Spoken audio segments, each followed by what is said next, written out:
I knew this was going to happen because I had 3 words and now I need to remember what they were.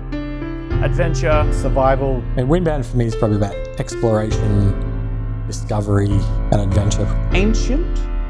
No, I'll go with mystic.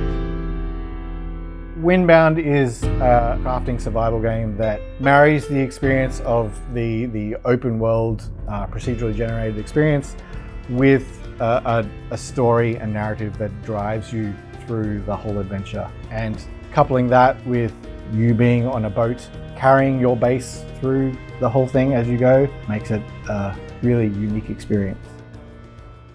So when we started, we basically just had Kara, the protagonist, collecting resources, crafting slings and bow and arrows and kind of things like that.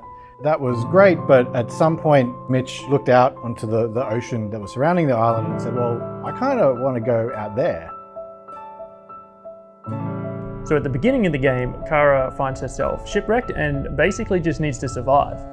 She comes from a people who have made their living off the land. They're hunters and gatherers, but then they also, just as much as important as the land to them is the sea.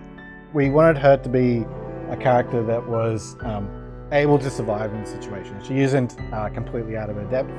So when she washes up on shore, she knows what she needs to do to hunt and gather food to survive. She knows the resources she needs to start crafting her initial canoe and to start crafting sails and to eventually get off that first island onto the next and the next until she can eventually make her way back to her family.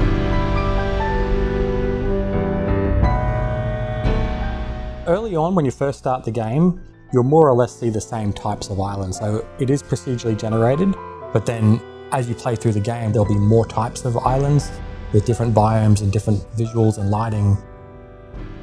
It's quite intentionally very friendly early on, and then as you progress through the game, you'll start getting introduced to more obstacles within the environment, both the environment itself and the creatures, that make things feel more hostile. So as the player goes through, they'll go through forests and deserts and swamps and savanna-y kind of landscapes. And every player will see that differently, going more into the belly of the beast as you're going through it.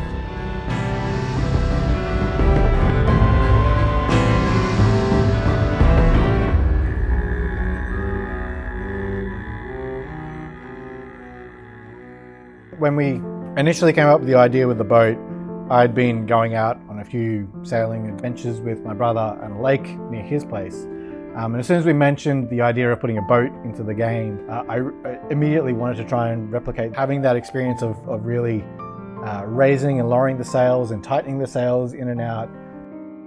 Once you get your head around how that actually works, is really rewarding and a really fun experience.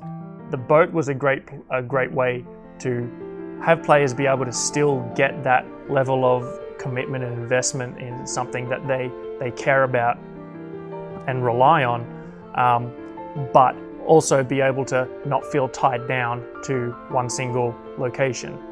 Obviously there are still risks involved, like you've got reefs and you've got rocks and you've got waves and all that sort of thing, which don't play nice with a boat, but you're never tied down to one place. You rely on your boat to not only collect resources, but it's also your way to get back home, ultimately. Working on the creatures especially, I think is probably my favourite part, as well as being the most challenging.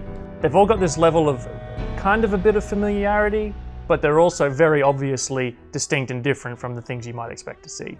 The blink, the sort of little rabbit thing, that's actually just me going like, and you speed it up, you get this sort of thing.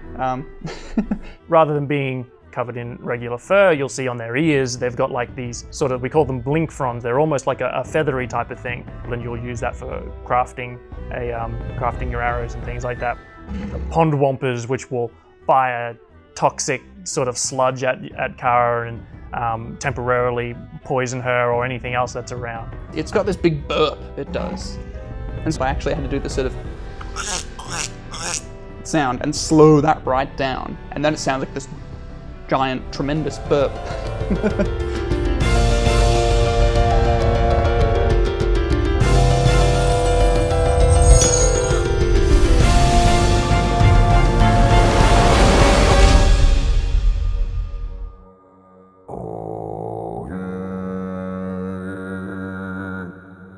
Having the Nautilus there was one of the things we had right at the very beginning.